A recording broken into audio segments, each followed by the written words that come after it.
Ever felt like you're the circus master of your own digital mayhem? Notifications here, spreadsheets there, emails everywhere, and somehow it's all your responsibility.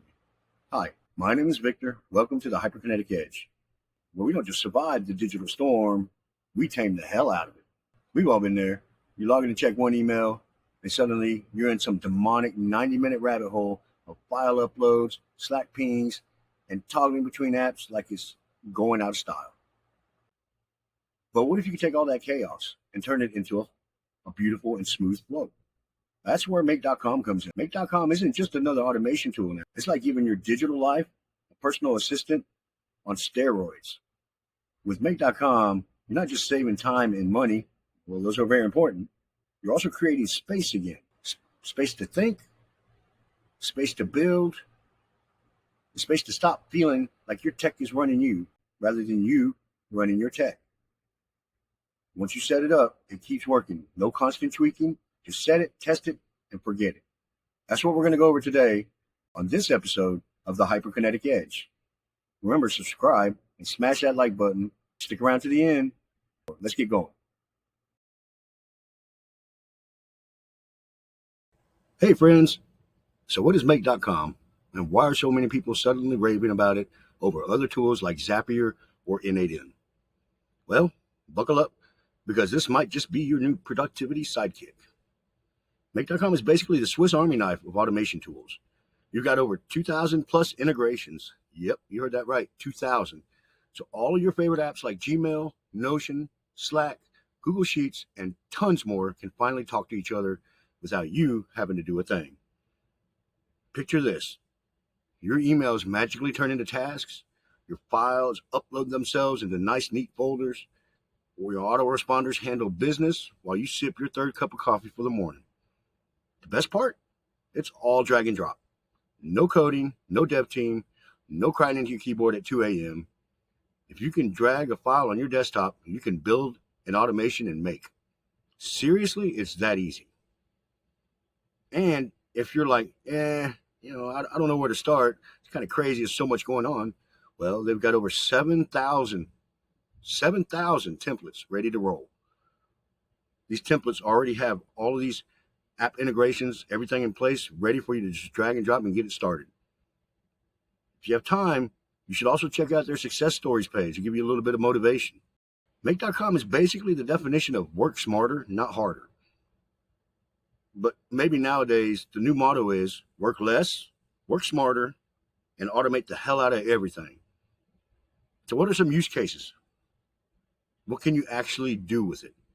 Short answer, a lot. And I mean a lot. Let's break down some possible scenarios real quick. In marketing teams can pump out blog posts, social media content, press releases way faster than the average person would without using automation. Imagine automating half your content pipeline. How much quicker that would make your day. Sales teams, you're going to love this. Set up an automation to reply to pitch emails using AI and keep the convo rolling without lifting a single finger. And don't forget customer support. AI chatbots can handle simple, repetitive questions using your favorite AI model, such as OpenAI, Gemini, or whatever you're using at the time. And that's just a few possible scenarios here. Now, the benefits of automating with Make. All right, here's why automation in Make.com isn't just cool, it's a game changer. You can scale like crazy. Number one, you can scale like crazy. Your automations don't sleep. They don't call in sick. They don't gripe. And they definitely don't take lunch breaks. More output in less time. Number two, you cut down on errors. Let's face it, we're human. We mess up.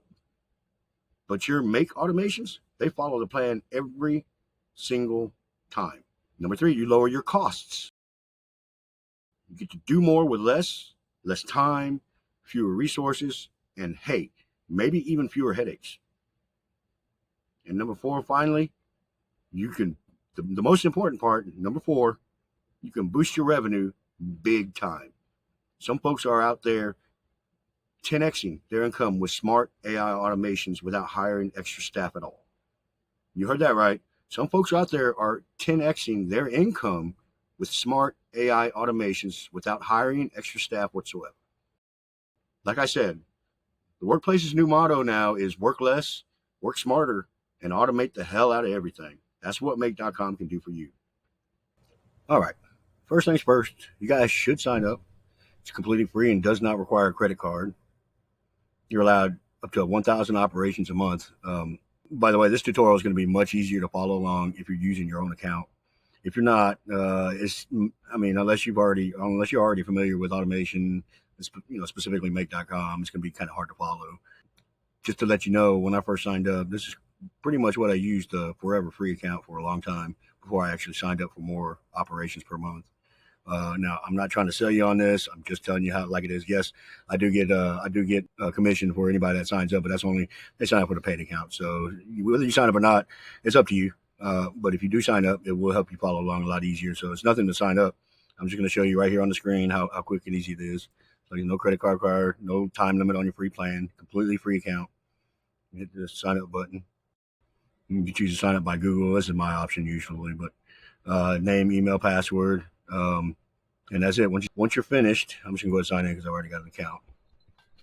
All right, once you've signed up, you're gonna be taken right over to the automation headquarters, aka the Make.com dashboard. All right, now we're diving into the good stuff. But before we jump into connecting apps and creating your first scenario, we need to get familiar with the playground. All right, so when you first log into Make, you land here, which is your main dashboard. Okay. Let's break this down real quick so you know where everything lives. Scenarios. This is where all your automations live. The scenario is actually like a workflow, the visual chain of steps you build to automate something. You can design it by connecting modules together on the canvas, set when and how it should run, and let Make handle the rest. You can even get fancy later on with filters, conditional logic, even error handling. For the purpose of this tutorial, we're going to keep everything basic. If you really want to think about scenarios a certain way, if you want a good analogy, if you remember those toys when we were kids, ABC blocks, if you wanted to spell the word make, you would have to put M-A-K-E together. Those 4 blocks, in a very similar sense, when you create a scenario, you create and using blocks to create the automation to take care of the manual work that you having to do. And each one of those steps in that manual task that you're doing, each one of those steps constitute part of that workflow to create an automation in your scenario. So scenario is just a container for all those steps that you need. All right, next are connections. This is where connections here. Well, first of all, it's scenarios. I guess I should have said this. This is where your scenarios stay. All these are inactive right now. I don't have anything running. These are just demonstrations. This is your list of scenarios, how you turn schedules on and off, activate them. Okay, now connections. Connections are where you manage the logins and authorizations for your external apps. So each one of those blocks that you create, more often than not, they're probably going to have some kind of login or a sign in associated with that app, related to your account. You're going to want to connect it to your information, your account.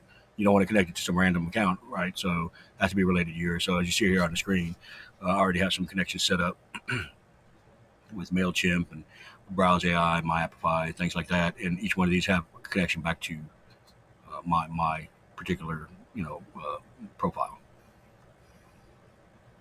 Next up are templates. Templates are, just think of these as pre-configured scenarios. That's all they are. But there are so many of them. And I can't remember if it was 7,000 or 10,000 plus different pre-configured templates that they have, but they have a ton of them. So I suggest beginners to start with the template first. Apps and modules. Okay. Well, first we've got apps. These are like Microsoft Outlook, Google Sheets. Those are apps. Those are considered apps in Make.com. But if you didn't know, there are 3 types of apps available: verified, community-made, and custom. Of the ones, you got community-made, which is self-explanatory, apps that are developed by the community, custom apps that are developed by users themselves, like myself, and then verified are the ones that are made by Make.com staff themselves. So of the ones you're going to use, I would just suggest you stick with verified to start with. Then as you get more complex scenarios set up, you can start looking into other opportunities to use something else that aren't available from Make.com, for instance.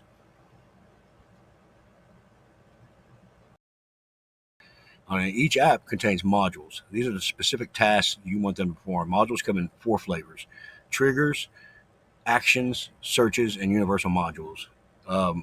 So triggers, these kick off your automation. For example, if a new email is received, whatever trigger you want to set up to actually launch your scenario. Actions, these do stuff like upload, delete, or search for a file or send a message, for instance.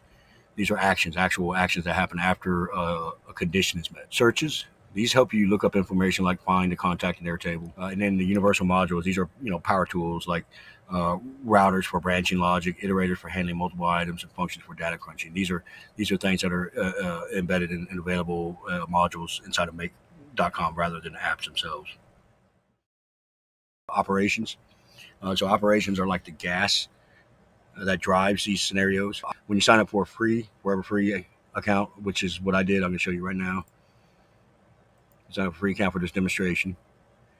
Go to dashboard, and you're going to see this is my free account. I don't pay anything for it, completely free, no credit card required. So every step you saw inside the scenario, inside that project, in this case right here, more often than not, depending on what happens in each one of these apps, Google Sheets performs one operation like updates a record, deletes a record, for instance. That costs one operation. If we were to insert 10 records, though, that would be 10 operations. But in most cases, if you only update, delete, search for one record, etc., that's one operation.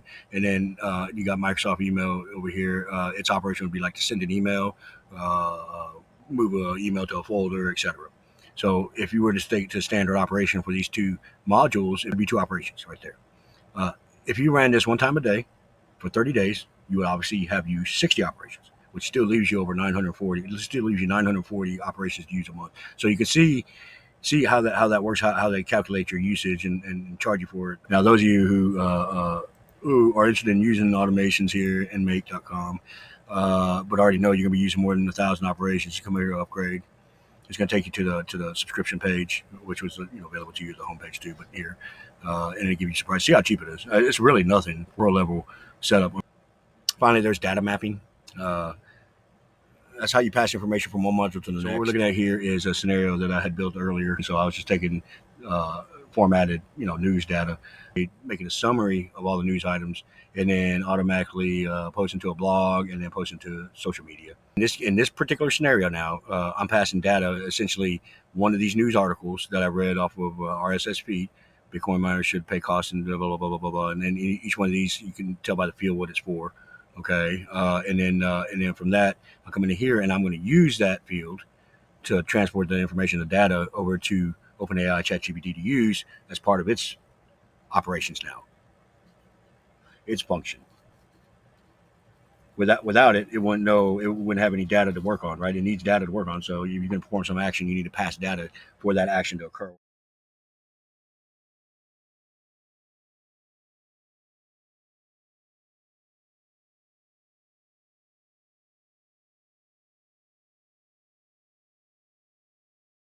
That's data mapping, and that's it. The information I provided you here, those section scenarios, templates, connections, the data types, types of apps and modules, and operation things. Those are the basic things you need to actually create a scenario. So yeah. I hope that wasn't rambling. I'm going to try to cut this down, obviously, and then keep it a little quicker. But that's it. And then on that note, after that, what we're going to do right now in the next section here, starting next, is we're going to go ahead and create a scenario, and then we'll do a little bit more discussion as we do that. And hopefully it won't take too long like my rambling did this time. But yeah, that's next.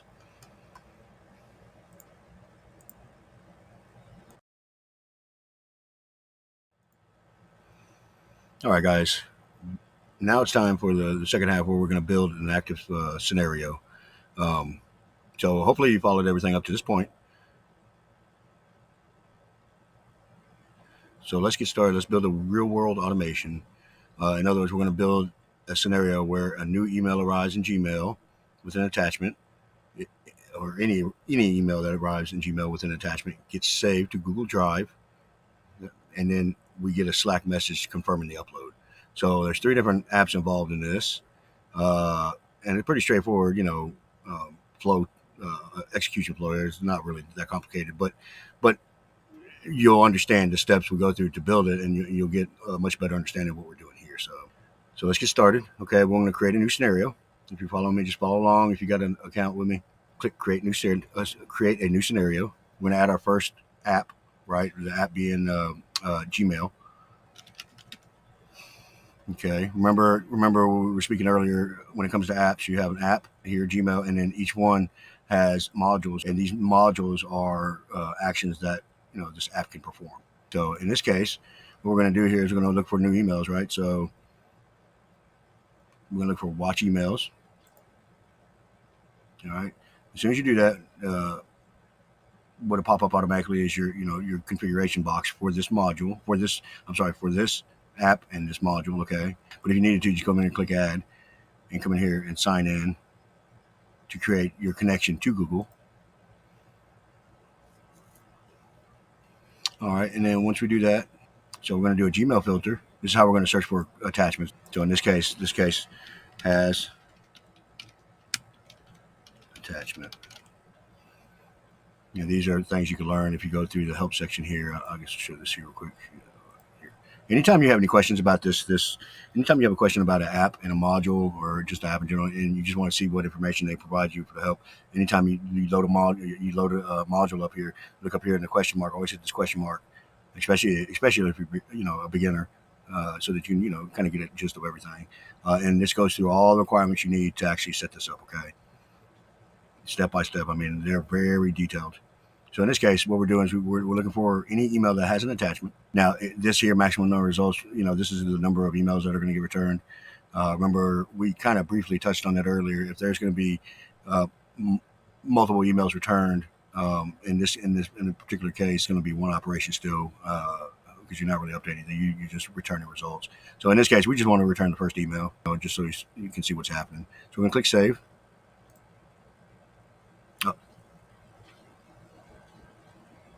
Oh, sorry. Yes, I forgot. There's one more. You want to choose this so you can get the inbox. Okay, so yeah, obviously you can see where what you want to search in a particular folder that you have. In most cases, it's going to be inbox in this situation if you're looking for new emails. Inbox. Now we can save it. You notice that red number one or any kind of red icon here disappears. If you ever receive something like that, there obviously is an error with that module. Okay, so you're going to want to go back and correct whatever it is. This is asking you where to start searching from. So in other words, when this trigger goes off, okay, the trigger meaning it's waiting for an email with an attachment coming in, so it's going to set trigger, right? And that trigger goes off. It's going to ask you if you want to look for emails that have an attachment from now and this point on and forever until you stop it. So in other words, if you schedule it to start running today on a frequent basis, like every hour on the hour for the next month, it's going to run 24 times a day, but it'll start from that period as soon as you launch it. Okay. Emails after a specific date, obviously, that's how you want to start. If you want to start it tomorrow or a week after, whatever. Or you just want to do all emails that you got your inbox. I don't suggest doing that, obviously, because if you're like me, I got so many emails. Just I don't necessarily clean up my inbox, so there's a ton of them in there. And then in this case, for example, I'm just going to select the first email. Okay, so now what's going to happen is when this runs, it's going to run based on that has attached. You're going to find any email that comes in, or you can run it at one time, one-off situation. You just want to run it one time just to test it. So basically, if you would just right-click it here, run this module only, which I'm going to show you right now, it'll execute as it stands. So let me go in here first. I got an test email. I'm going to make it unread. Okay, and then if we do run this module only, it's running one operation. And it's outputting a bundle. Think of a bundle as one record. I went ahead and set up to run all emails, okay, just because I know those attachments. I know I don't have a lot, so it should only return a few. In this case, it returned all four of those, I think it's four of those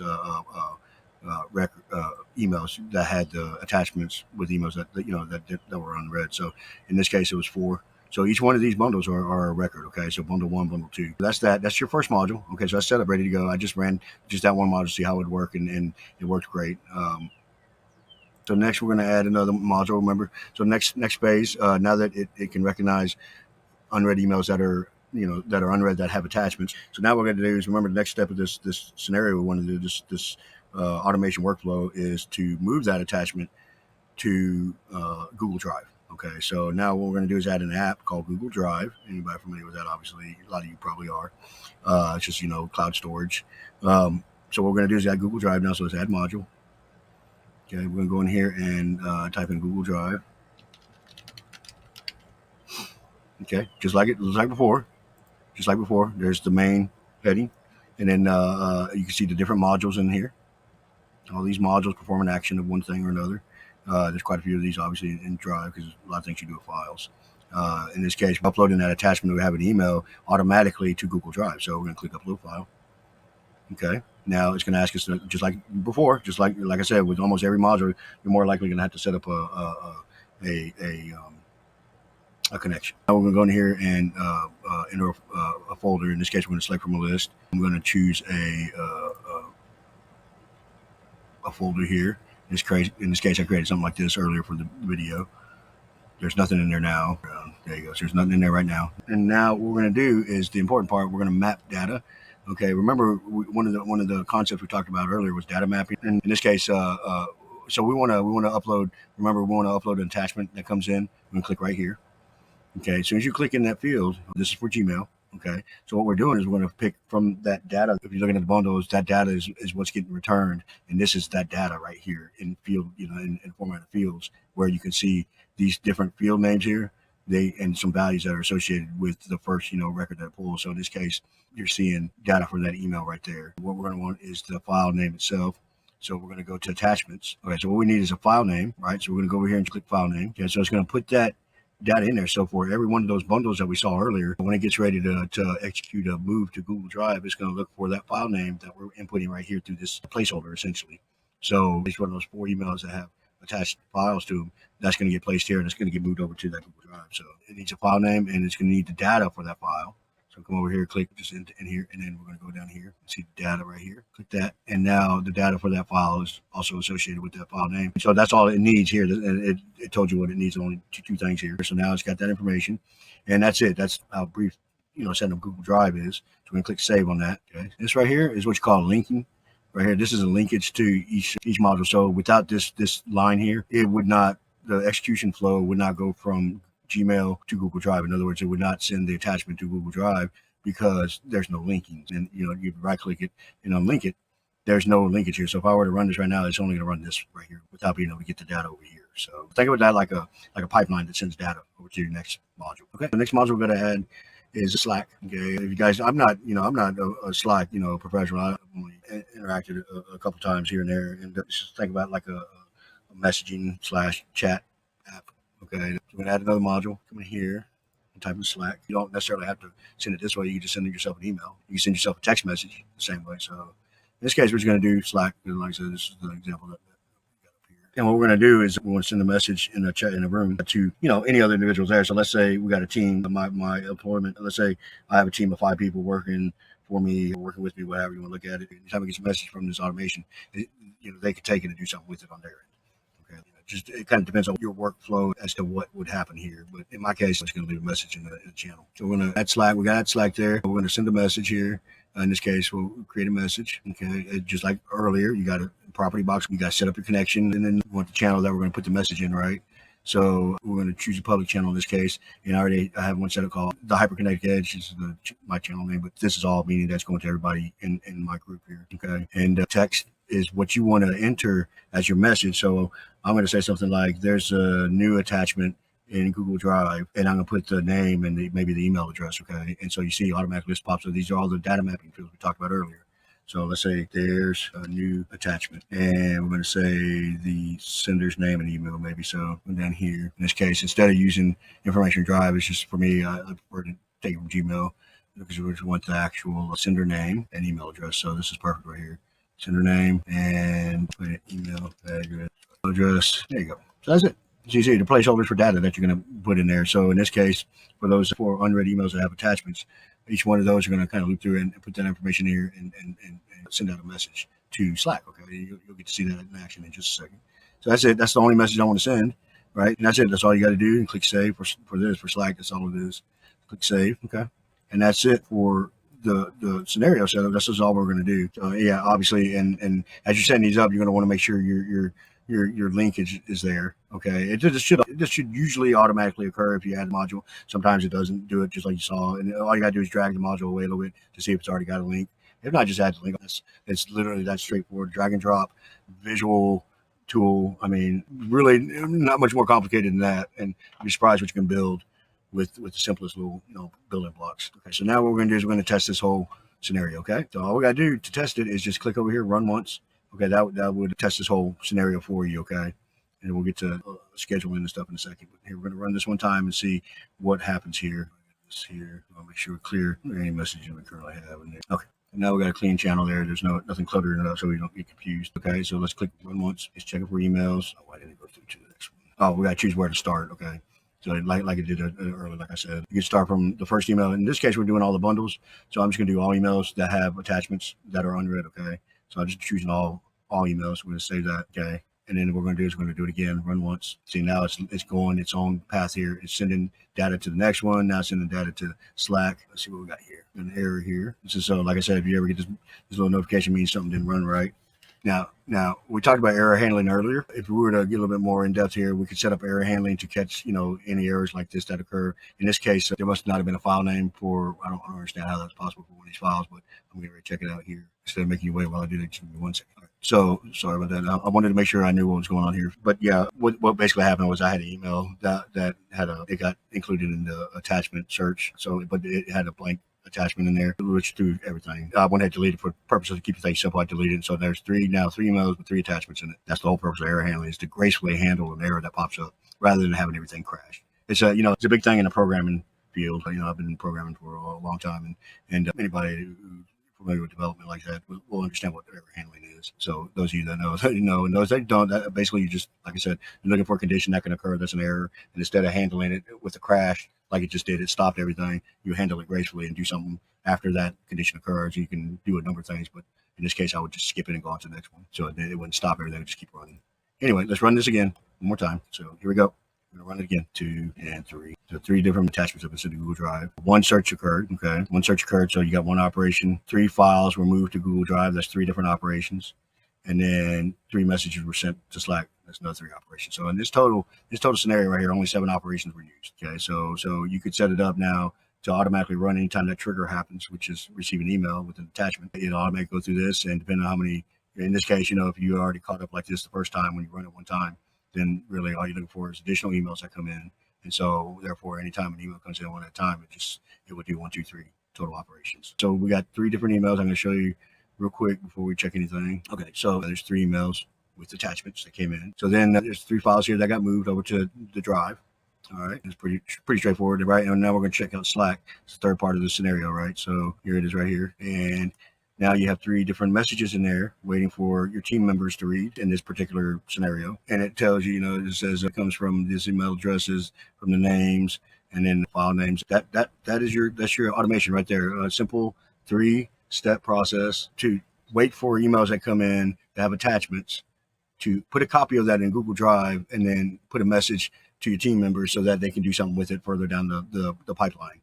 Okay, now isn't that awesome? That right there, in itself, I mean, we're not talking, this is not a very arduous task. I mean, you're looking for, anytime an email comes in, you got to wait for one. Maybe you'll catch it in a few minutes. One comes in with an attachment. You got to copy that, read the email, copy that attachment to Google Drive, and then once you copy that to Google Drive, you're going to take some information and post over to the Slack channel.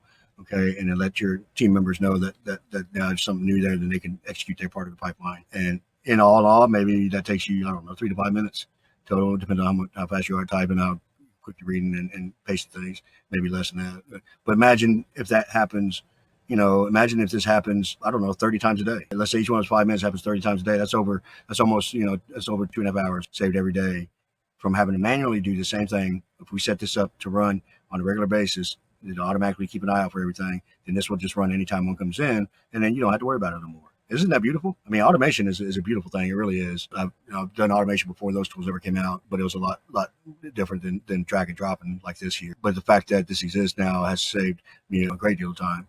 And for other people, it's invaluable, right? It's invaluable. And if you provide these services to other people, they'll pay you well to set automations up so they don't have to spend that time and money to do all this. We all know time is money.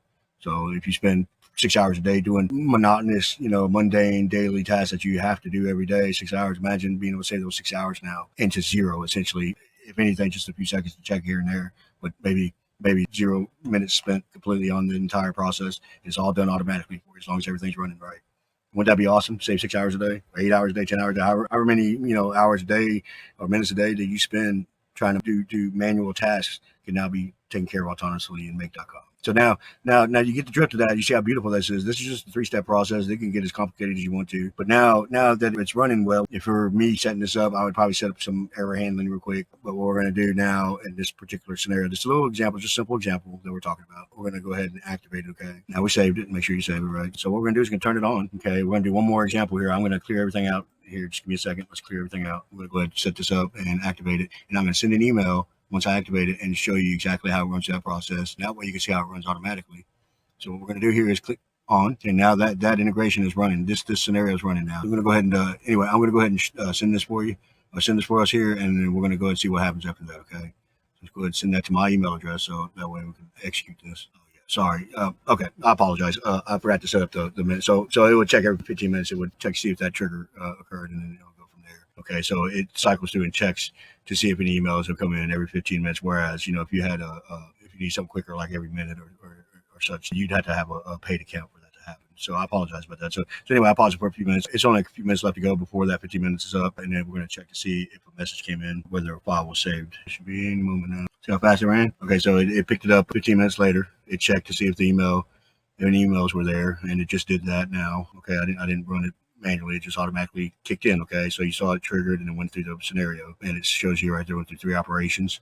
Took 4 seconds, although I don't think it took that long to run. That was pretty quick. And there's a message in Slack. Okay, and we got that file right in our drive. So you see how that works, and it's already triggered. So now it's set to run every 15 minutes. Check for emails. Like I said, if it was a paid plan, it'd be quicker, but every 15 minutes, and it was set to run if any emails come in with attachments. And now it could save me, however much time that it takes you to do that per day. This is just a simple example. Think about some of the more manual tasks that you do on a daily basis that take a lot longer than that. Maybe you do something on a regular basis, it takes you an hour or two just to get finished for one task. Whereas you could set that up in 3-4 modules maybe, and then all of a sudden those 2 hours are yours to spend however you want to in some other more productive way. That's beautiful, isn't it? That's why automation these days are becoming so popular. There's a lot going on with automation. 10, 15 years ago, this wasn't available to us. So automation had to be done scripting wise, through programming languages, or sometimes there may have been some apps or extensions or something that may have sped that up a little bit, but something this easy, absolutely not. So yeah, that's it for that. So I hope that clarified some things for you, especially with the scenario, creating the scenario itself. So just to give an example, some real world use cases. Well, I just gave you one in this case, but to broaden your mind, just to give an example of some things that can be done. You can sync your tools, automatically update your Notion databases whenever a new form is submitted in type form, for instance, or I got some examples I'm running through here. Client onboarding. This is a good one. This is one that a lot of people want to use Make automation for. Trigger welcome emails, calendar invites, and checklist creation the moment a client signs a contract, for instance. You could go through all these things that normally would take maybe even a day to do, where now it's just immediate as soon as some trigger happens. Automated invoicing. Those of you who send invoices out and have to deal with them on a regular basis, you can imagine how this can speed up your process.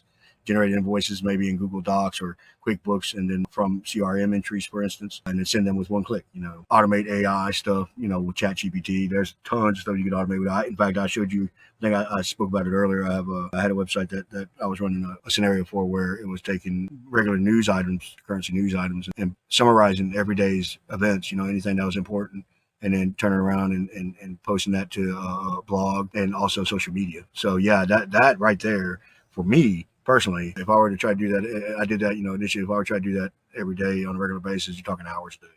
Trying to go through the news, trying to make sure everything's up to date, write a summary about everything going on, pick the most important aspects, and then post a blog post about it. Then social media, it saved me a ton of time. Well, you don't have to do it anymore.